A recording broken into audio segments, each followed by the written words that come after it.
Целта на ваквата пресконференција, колку изнесување на нашите добиени заклучоци,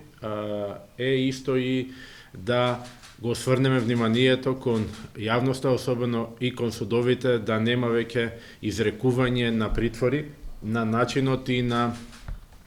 мерите заради кои што се изрекувани до сега, од причина што и притворот сам по себе веќе било кој од осомничените или обвинетите го става во многу неповолна позиција во однос на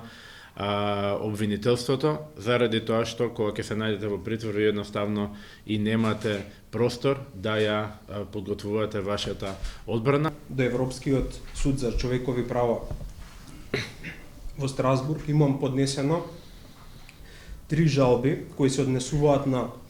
целокупниот период од 500 дена кој го помина во притвор без никаков основ и со прекршување на основните човекови права и слободи. Сите 3 жалби ми се прифатени на разгледување, при што пред некој ден ми е доставен предлог, спогодба, во која што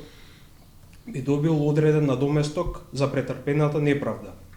Во интерес на клаузулата за доверливост, не можам да откријам повеќе детали во однос на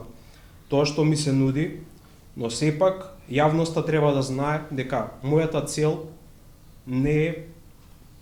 добивање на парични средства од ваквите постапки.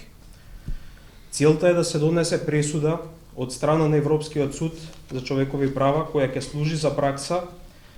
дека нема повеќе да се ставаат луѓе во притвор без да постои основ за тоа и со прекршување на процедурите од Законот за кривична постапка